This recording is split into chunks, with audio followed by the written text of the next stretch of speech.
Good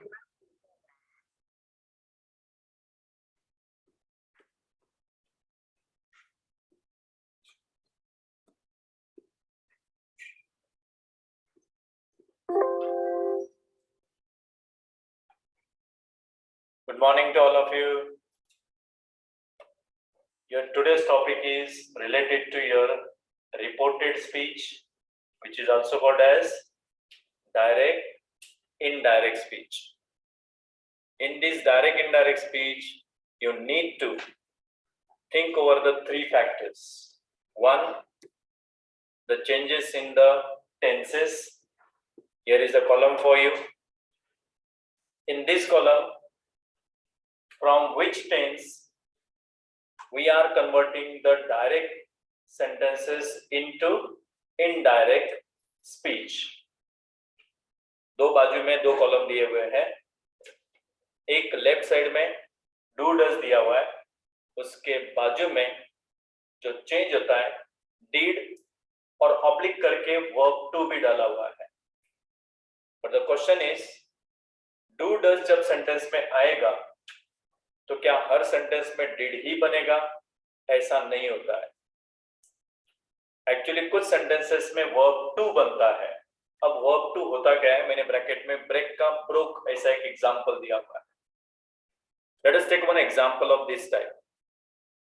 उसका एक example देख लेते हैं, उससे आपको और ज्यादा क्लैरिटी हो जाएगी कि आखिर इन सेंटेंसेस में आपको करना क्या होता है.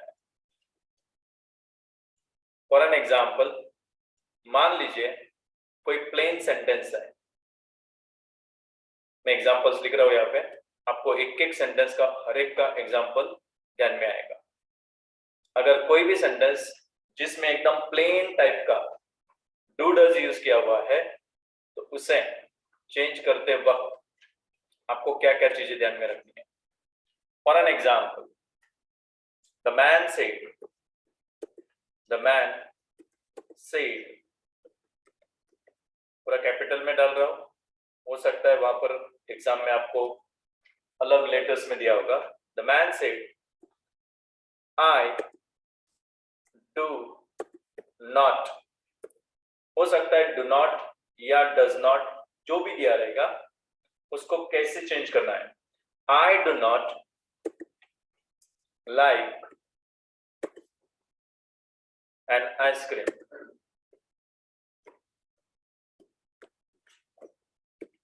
ये जो सेंटेंस है, इसका जब आंसर लिखेंगे हम, तो ऑब्वियसली इसमें प्लेन सेंटेंस होने की वजह से हम इसको चेंज करते वक्त ऐसा ही लिखेंगे. The man said that. इसमें कौन कौन सी चीजें ध्यान में रखनी है?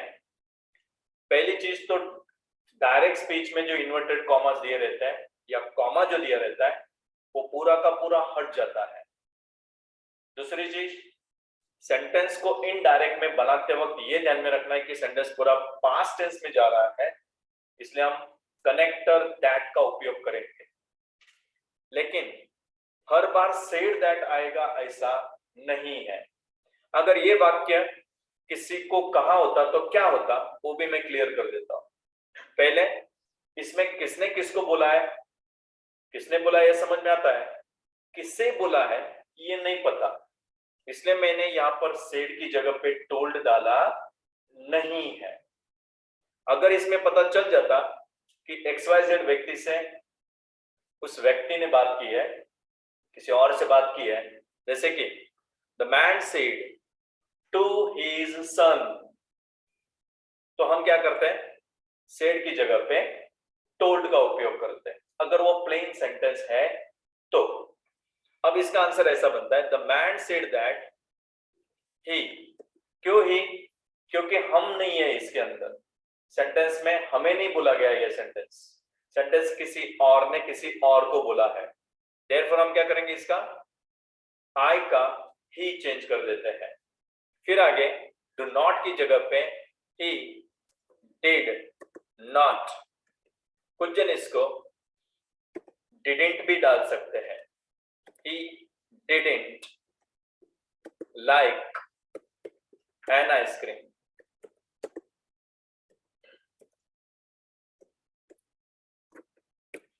इस तरह से सेंटेंस आपका डायरेक्ट से इनडायरेक्ट स्पीच में चेंज होता है। लेकिन यही सेंटेंस सेम टू सेम, मान लीजिए ये पूरा सेंटेंस, ऊपर दिया हुआ पूरा सेंटेंस किसी ने किसी को बोला होता, तो उस सेंटेंस को हम किस तरह से चेंज करते हैं? Same sentence, the man said to his son, comma, फिर आपको डबल इंटर्ड कॉमास में सेम सेंटेंस दिखता, I do not like an ice cream.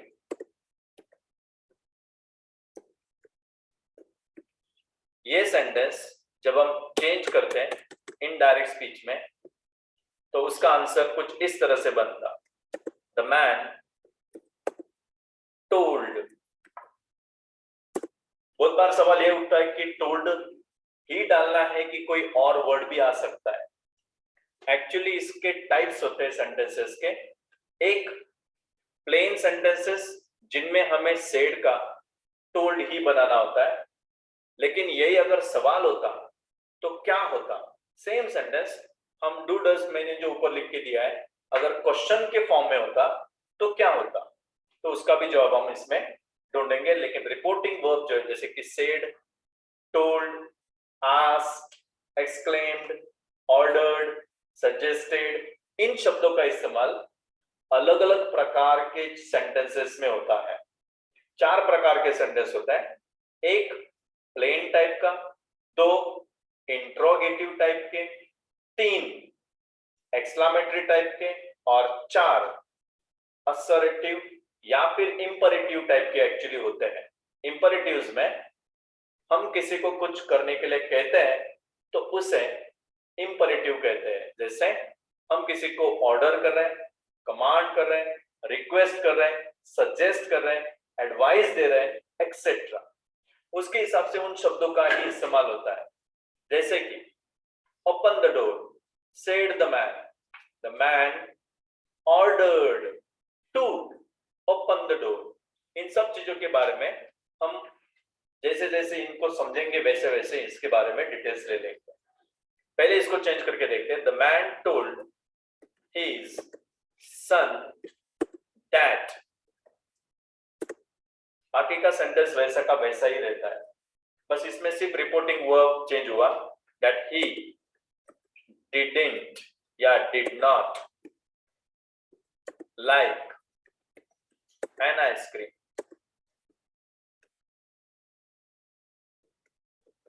ये हो गया पहला टाइप, जिसमें हर एक सेंटेंस के एंड में आपको फुल स्टॉप देना भूलना नहीं है। इनडायरेक्ट स्पीच में कभी इन्वर्टेड कॉमास नहीं आते हैं, ना ही क्वेश्चन मार्क आता है, ना एक्सक्लेमेटरी मार्क आता है। आता है तो सिर्फ 2 ही चीजें आती है, एक कॉमा, या फिर कॉमा की जरूरत नहीं पड़ी तो कंफर्म फुल स्टॉप ही आता है। दूसरा, कोई भी प्रकार का आपका पंक्चुएशन मार्क इनडायरेक्ट स्पीच में आंसर में हम चेंज करते वक्त कोई पंक्चुएशन मार्क्स डालते नहीं है। अब मान लीजिए कि यही सेंटेंस हम क्वेश्चन के फॉर्म में ले जाते हैं, जैसे कि मैंने आपको ऊपर डू डज का डिड बनाकर बता दिया। अब सवाल ये उठता है, अगर ये क्वेश्चन होता तो क्या होता? The man said, same sentence है, बस थोड़ी सी हेराफेरी होने वाली है। डू यू लाइक, या हो सकता है do I like an ice cream, जैसे वो अपने आप से पूछ रहा हो, या फिर वो किसी और को पूछ रहा है। ये दोनों में से कोई भी हो सकता है। इसमें हम क्या करते हैं, the man said to his son. बहुत ध्यान रखना होगा आपको कि आखिर इसमें चेंजेस क्या क्या आते हैं। अब यहां पर क्वेश्चन स्टार्ट होता है, do you like an ice cream?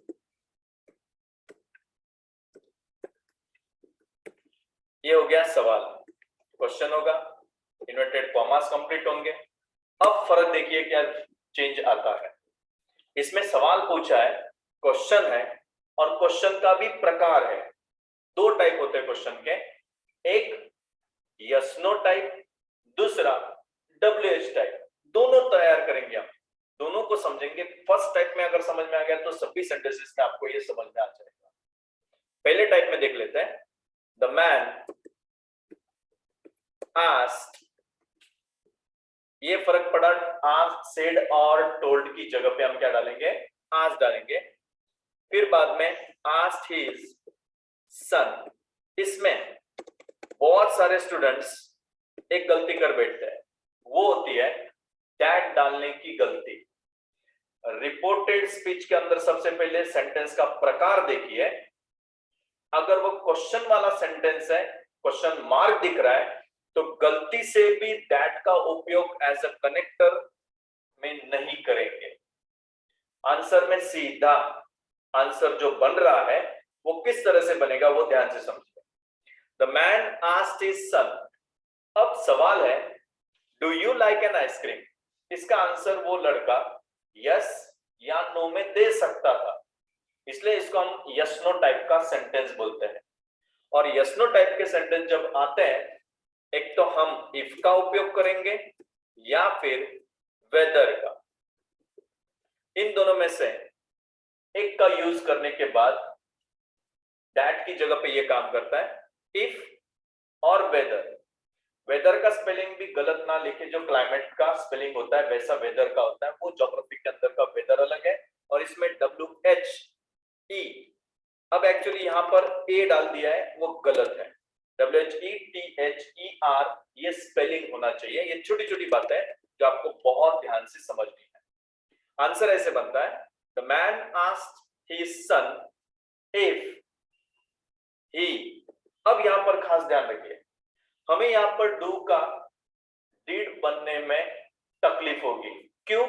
क्योंकि इंट्रोगेटिव सेंटेंस मैंने ऊपर लिखा हुआ है आपके कॉलम में, इंट्रोगेटिव जब पॉजिटिव होता है सिर्फ तब उस सेंटेंस में डू यू के बाद जो लाइक वर्ड है इसका पास्ट टेंस बन जाएगा लाइक्ड, इसमें डिड डालना नहीं है, गलती से भी नहीं डालना है, क्वेश्चन है और इसकी वजह से यहां पर वर्ब टू बन जाएगा। क्यों? इंट्रोगेटिव सेंटेंस पॉजिटिव है। कोई भी सेंटेंस डू डस का जिसमें कोई नेगेटिव वर्ड नहीं है, उस आंसर में डिड कभी नहीं आएगा डू डस का, उसके बदले में आएगा उस सेंटेंस में दिए गए एक्शन का वर्ब टू। जैसे इस सेंटेंस में एक्शन की लाइक, तो उसका बन जाएगा लाइक्ड। सो आंसर बनता है if he liked an ice cream. अब यही सेंटेंस मान लीजिए अगर नेगेटिव होता सर तो क्या होता फिर? अगर पॉजिटिव में इसका आंसर कुछ इस तरह से बनता है, तो इस तरह से बनता है, तो हम उसमें डिड की जगह पे लाइक्ड डालते हैं। लेकिन यही सेंटेंस अगर नेगेटिव होता तो क्या होता? The man said to his son, comma, फिर डबल इंटेड कॉमास में वही सेंटेंस, बस फर्क इतना है डू का मैंने डोंट बना दिया। Don't you like an ice cream, don't you like an ice cream. अब इसका आंसर देखिए कैसे बनता है, इसमें डिड आएगा, इसमें डिड का आना बहुत जरूरी है। तो आंसर ऐसा बनता है, the man asked his son whether, या इफ डाल सकते हैं आप, इफ या वेदर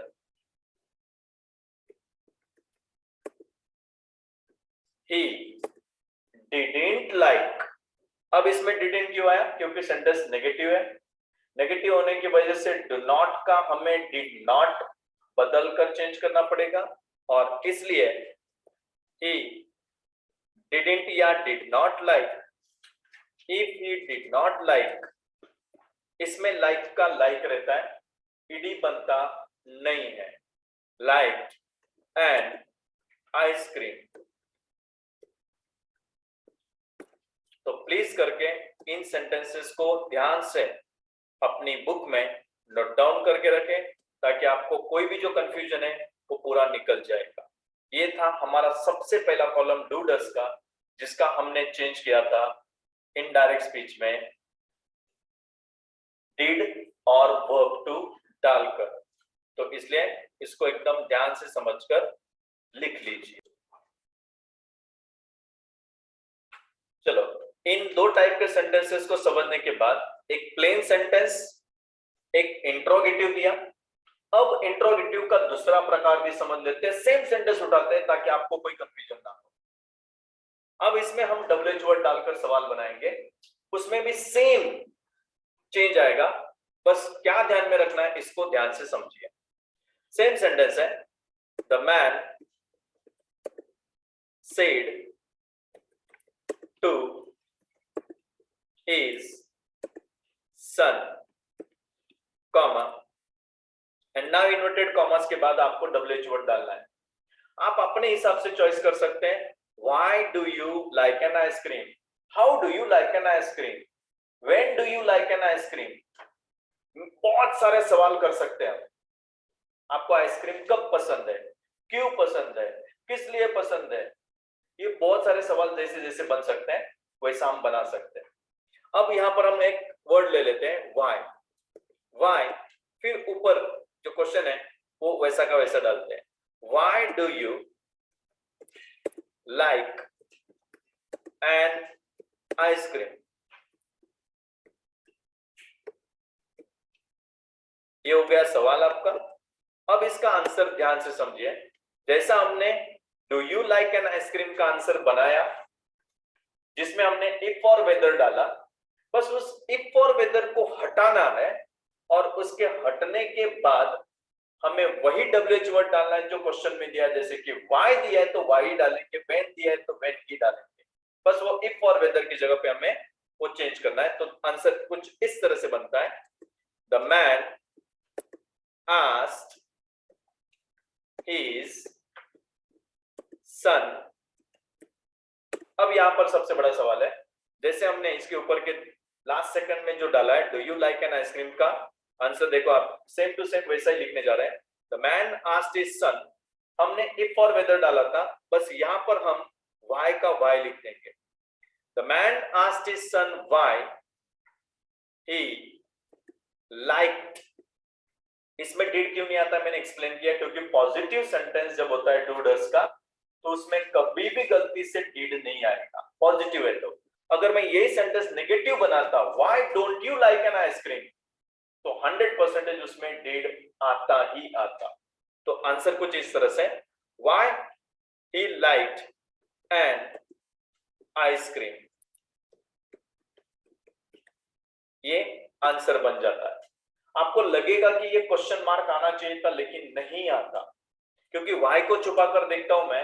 तो आप ध्यान से पढ़िए, ही लाइक्ड एन आइसक्रीम जैसा सेंटेंस बन रहा है, तो वो क्वेश्चन नहीं बन रहा है, तो वो प्लेन असर्टिव बनता है। इसका मतलब ये हुआ कि इंट्रोगेटिव सेंटेंसेस जब बदलेंगे इनडायरेक्ट स्पीच में तो वो हमेशा असर्टिव में ही बदलते हैं। यही सेंटेंस हम अगर नेगेटिव बनाते हैं तो कुछ इस तरह से आंसर आता, the man said to his son,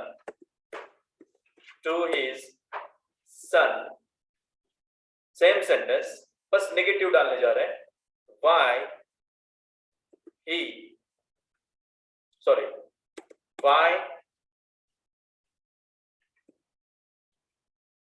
don't you की जगह पे हम क्या करने जा रहे हैं, why do you like की जगह पे don't you करने जा रहे हैं। why don't you like, why don't you like an ice cream।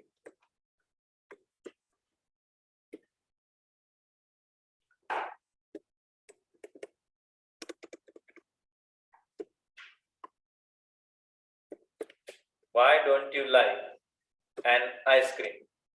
Question mark, inverted commas completed। अब इसका answer, the man asked his son। खास ध्यान रखिए यहां पर अभी y का y ही रहेगा, बस अब यहां पर नेगेटिव होने की वजह से हम डोंट का डिडंट डाल देंगे। why didn't he। इधर भी ध्यान रखिए कि आप यहां पर लाइक ना बनाएं, यहां पर प्लेन वर्ब वन लिखना है like. why didn't he like an ice cream. अब अगर आपने ये आंसर लिखा तो भी अगर मैं आपका आधा मार्क काट देता हूं तो इसका कारण भी बता देता हूं, क्योंकि डबल एच वर्ड्स में सेंटेंस बनने के बाद क्या प्रॉब्लम होती है। अगर मैं 2 मिनट के लिए यहां पर वाई को छुपा के देखता हूं, didn't he like an ice cream एक क्वेश्चन बन रहा था, इसलिए इस सेंटेंस में जो चेंजेस आने वाले चाहिए थे तो वो कुछ इस तरह से आने चाहिए।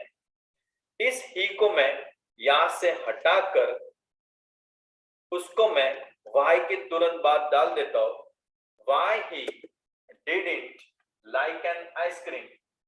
तब मैं इसको मैं असर्टिव बोलूंगा, क्योंकि अगर मैं डबल एच वर्ड को छुपा कर देखता तो एक मामूली सा चेंज कि जो इसके एक्शन करने वाले को जहां पर रखना चाहिए था वो सही जगह पे अगर आपने नहीं रखा तो प्रॉब्लम हो सकती है। जैसे कि मैंने आपको अब भी जस्ट बताया कि ही नाम का जो वर्ड हमने चेंज किया वो डिडंट के बाद पहले मैंने टाइप करके रखा था, तो उससे क्या होगा, तो वो सेंटेंस इंट्रोगेटिव बन जाता है। जैसे कि अगर मैं वाई को छुपा के देखता, the man asked his son why, और तुरंत अगर पढ़ लेता, अगर ही को मैं वहां पर रख देता, डिडंट के बाद रख देता, तो क्वेश्चन बन जाता, didn't he like an ice cream. तो वो क्वेश्चन बन रहा था जो हमें इनडायरेक्ट स्पीच में कभी भी गलती से भी बनाना नहीं है। इसलिए हम क्या करेंगे, वाई के बाद डिडंट लिखने के पहले हम उस कैरेक्टर को पहले लेके आएंगे। Why he didn't like an ice cream, और अब मैं वाई को छुपा के देखता हूं तो आपको क्लैरिटी हो जाएगी कि आंसर में क्वेश्चन नहीं बन रहा है। अगर मैं वाई को छुपा के देखता हूं तो प्लेन सेंटेंस बनता है he didn't like an ice cream, तो आपका यह सेंटेंस असर्टिव बनता है। एक एग्जांपल ले लेते हैं हम डस के टाइप का, तो ऐसा ना हो जाए कि सब डू के सेंटेंस दिए हैं। एक सिंपल एग्जांपल ट्राई कर लेते हैं डस के टाइप का। उसमें आपको एक अच्छी सी बात ध्यान में आ जाएगी कि डस के सेंटेंस में क्या क्या गड़बड़ हो सकती है। सेम थोड़ा सा क्वेश्चन चेंज करके देखते हैं, नया कुछ डालते हैं। The officer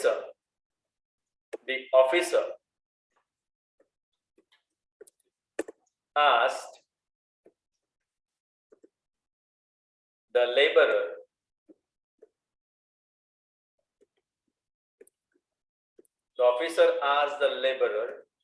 अब यहां पर क्वेश्चन डस से बनाने जा रहे हैं। डस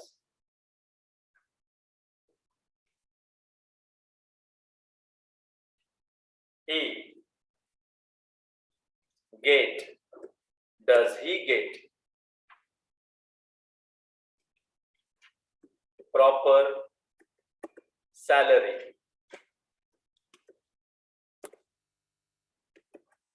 मान लीजिए ये क्वेश्चन था, अब इसका आंसर लिखते वक्त द ऑफिसर आस्क्ड, हो सकता है क्वेश्चन में पहले से आज दिया भी हो सकता है या यहां पर सेड भी हो सकता है, जैसे मैंने यहां पर लिख के बता दिया। क्वेश्चन में आस्क्ड भी दिया हो सकता है पहले से, जो आपके लिए बहुत अच्छा साबित होगा, लेकिन अगर नहीं दिया है तो आप आंसर में सेड का आज डाल देना। The officer asked the labourer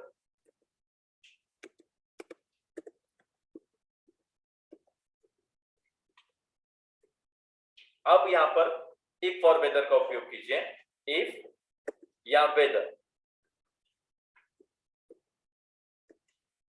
if और वेदर ही गॉट पास्ट टेंस, क्यों, डस का भी यहां पर डिड बनाना नहीं है, क्योंकि पॉजिटिव क्वेश्चन है, बार बार रिपीट कर चुका हूं एक ही चीज। जब भी पॉजिटिव क्वेश्चन होगा डू डस का, तो प्लीज करके उसका आंसर लिखते वक्त आंसर में डिड ना डाले, उसके बदले में जो एक्शन दी है उस सेंटेंस में, जैसे कि गेट दिया था तो उसका वर्ब टू गॉट बना दीजिए। वेदर ही got proper salary,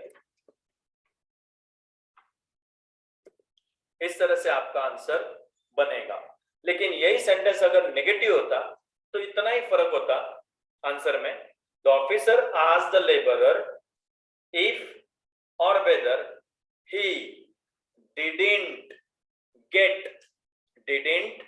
gate proper salary, और तब उसके बाद हम फुल स्टॉप दे देते हैं, और तब उसका आंसर सही मायने में जो होना चाहिए वैसा हम बना पाते हैं। इस तरह से हम इन सेंटेंसेस को चेंज कर सकते हैं अपने हिसाब से, जो डायरेक्ट का इनडायरेक्ट स्पीच बनाते वक्त किया जाना चाहिए। यही वो उसका परफेक्ट रूल था जो मैंने आपको समझाने की कोशिश की, कि जिससे आपको क्लैरिटी हो जाएगी कि सेंटेंस किसमें से किसमें बदलते वक्त क्या क्या चेंजेस हम कर सकते हैं। इसके बाद हम सेकंड टेंस में, चलो अब हम निकल रहे हैं अगले पड़ाव में। एमिजार का सेंटेंस वॉज वर्ब में जब बदलता है तो किस तरह से बदलता है, एकदम आसान सा है, उसको ध्यान से समझिए। For an example, my mother said to me. मान लीजिए कि इसमें मुझे पूछा गया है तो मैं उस आंसर में रहूंगा, ये हमें याद रखना है। मेरी मम्मा ने मुझे पूछा, क्या पूछा है, ठीक है। अब हम एमिजार में से कोई भी एक चीज को, कोई भी एक वर्ड को उठा सकते हैं, उसके हिसाब से हम क्वेश्चन भी बनाएंगे और प्लेन सेंटेंस, पहले प्लेन सेंटेंस की तरफ जाएंगे, फिर उसके बाद हम क्वेश्चन भी बनाएंगे, उसका आंसर क्या आता है इसको समझने की कोशिश करेंगे। My mother said to me you are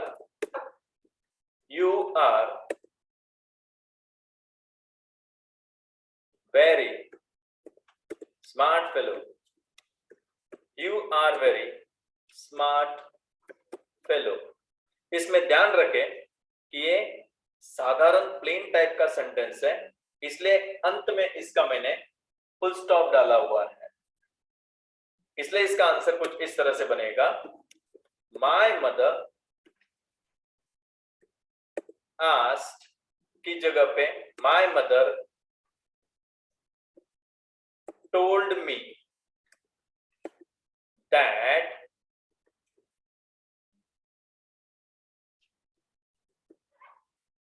आई। क्यों आई आता है, इसका कारण यह है क्योंकि उसमें मैं खुद हूं, इसलिए मी है मतलब मैं हूं, और इसलिए मुझे सवाल किया गया था, इसलिए मैं आंसर में आई लिखूंगा, दैट आई। अब यहां पर आई का लिखने के बाद आर जो आ रहा है ऊपर क्वेश्चन में, उसका हम बनाएंगे वॉज। तो आंसर पूरा, my mother told me that I was very smart fellow. Full stop दे देता हूं और इस तरह से सेंटेंस को मैं पूरा करता हूं। लेकिन यही अगर सवाल होता तो हम क्या करते, माय मदर सेड टू मी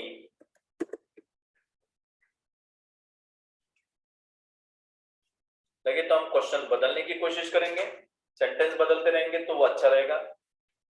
इसमें ध्यान से समझना, एमिजार से क्वेश्चन बनना चाहिए। My mother said to me are your friends, are your friends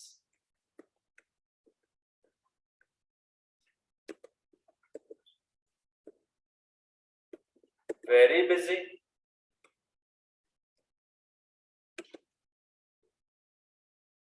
ये क्वेश्चन पूछा है मम्मा ने मुझे, तो इसका आंसर मैं कुछ इस तरह से लिखूंगा, my mother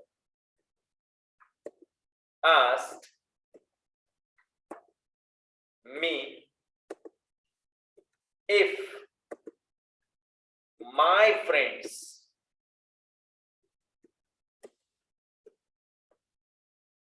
If my friends were very busy,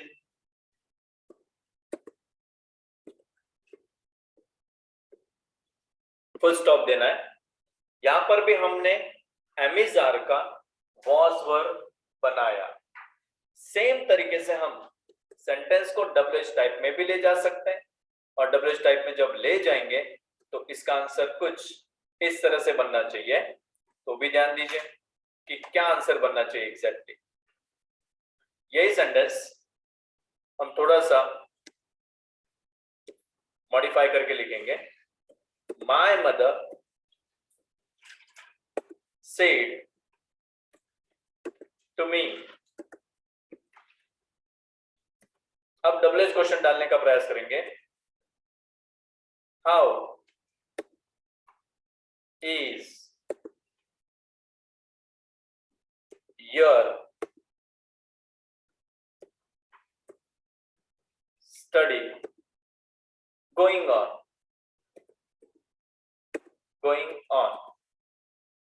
आपकी पढ़ाई कैसे चल रही है? आंसर में same sentence my mother asked me। अब यहां पर if और वेदर की जगह पे हाउ था तो हाउ ही डालेंगे। खास इधर ध्यान रखिएगा, तुरंत हाउ के बाद जो क्वेश्चन में इज दिया है उसका तुरंत बहुत सारे जन वॉज बना देते हैं। How was my study going on, वो गलत हो जाएगा। तो प्लीज करके यहां पर हाउ माय स्टडी ये डालिए पहले, हाउ माय स्टडी, अब यहां पर वॉज डालिए। तो ये हेरा फेरी करनी है आपको, तब जाकर वो असर्टिव बन पाएगा। वरना अगर आपने पहले वॉज डाल दिया होता तो वो क्वेश्चन बन जाता, और हमें इनडायरेक्ट स्पीच में क्वेश्चंस बनाने नहीं है। इसलिए answer how my study was going on, और उसके बाद मैं फुल स्टॉप देकर इस सेंटेंस को एंड कर सकता हूं। इस तरह से आपको इन सेंटेंसेस को ध्यान में लेकर सभी प्रकार के जो टेंसेस आपको दिए हैं इन सब में इसी तरह से आंसर्स बनाकर लिखने हैं। जो टेंसेस मैंने आपको पूरा कॉलम दिया है उसके हिसाब से आंसर्स लिखिएगा। अगर इसके बावजूद कोई भी डाउट है तो आप मुझे कमेंट में लिखकर भेज सकते हैं। आपके लिए मेरा चैनल 24/7 ओपन रहेगा। Have a nice day. Thank you. And if you want to go for the further details, please go in the second YouTube channel's direct indirect speech part 2. I hope that you have understood it today very properly. Thank you and have a nice day.